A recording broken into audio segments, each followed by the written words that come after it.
Our children have a right to hold us to a higher standard when their future, indeed the future of human civilization, is hanging in the balance. They deserve better than a government that censors the best scientific evidence and harasses honest scientists who try to warn us about looming catastrophe. We should focus instead on the opportunities that are part of this challenge. Certainly, there will be new jobs and new profits as corporations move aggressively to capture the enormous economic opportunities offered by a clean energy future. Al Gore, New York Times, July 1st, 2007.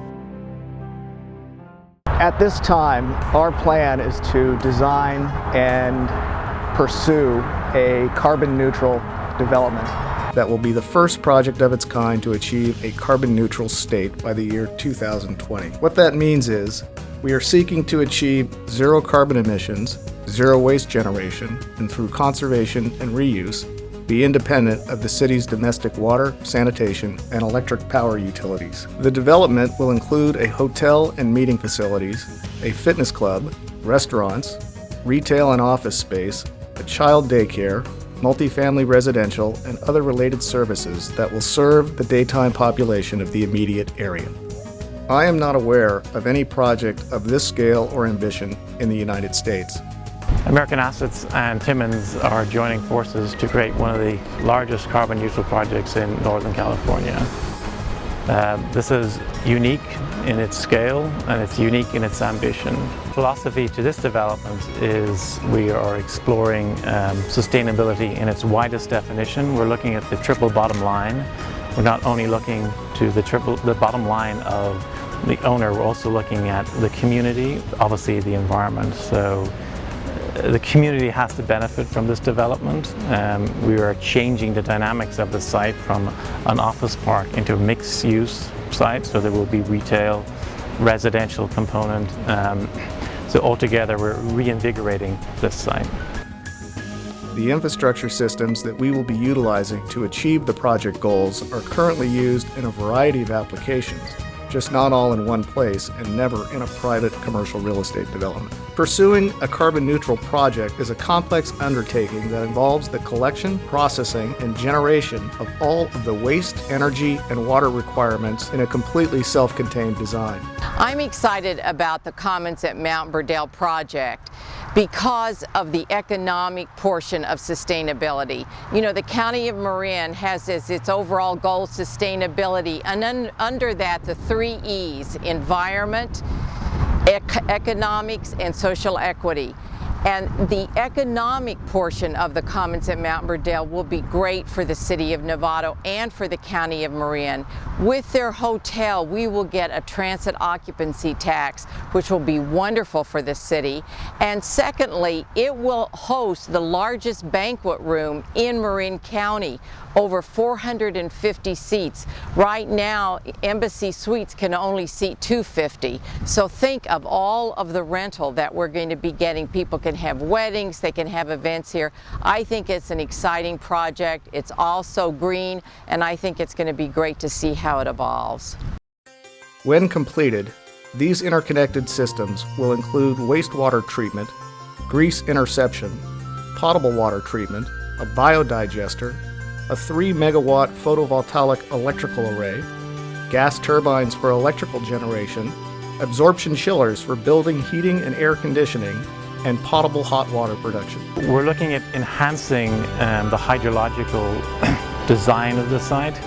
We're looking to improve the drainage. We're looking to incorporate some of the water features here as water saving devices. This will be integrated into the overall site water system. We're actually looking at taking stormwater from the adjacent developments and actually using it here. So rather than dumping that into the storm drain, which goes down to the treatment plant and imposes a burden on the city system, we're looking to retain it here, treat it, and actually use it in some of the irrigation and grey water uses on site. We're also using this project as a template for water technologies, water use, water recycling, water treatment. We're looking to have it site independent. The only input in the water cycle for the project will be rainwater. We are going to reuse gray water within the building. We're going to look at black water, treating black water for irrigation and gray water uses within the building.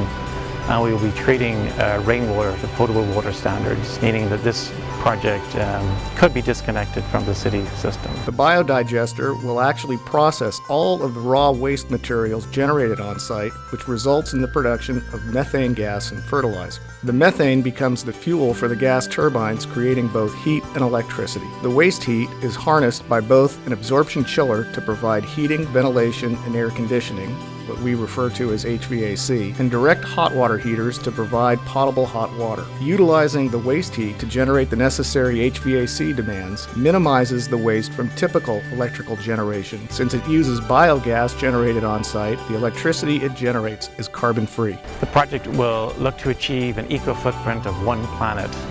Currently, the United States has an eco-footprint of about 5 planets. That's unsustainable. We will look to make this a sustainable project and minimizing its eco-footprint.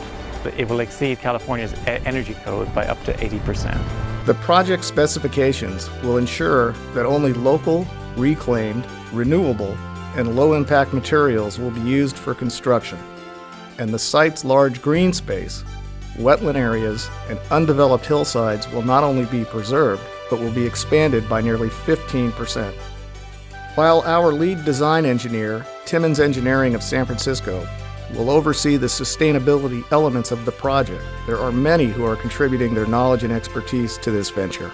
All of the consultants on the design team share the same excitement being involved in a truly groundbreaking project. From start to finish, this project will be measurably sustainable and will integrate the tenets of economic, social, and environmental responsibility.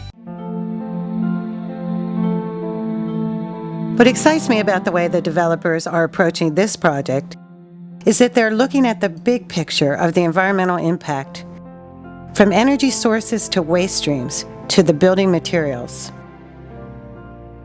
Jared Huffman, California State Assembly, June 27, 2008. We actually provide some hope that we might meet our long-term environmental goals because it shows a new way to grow. Instead of the type of sprawl development we've seen, the type of haphazard automobile-dependent development we've seen that's frankly killing our environment, warming our planet, by channeling growth and being smart about the materials we use and the strategies we use, we can make sure that the growth we do allow has, well, not only less of an environmental impact, but possibly even some environmental benefits.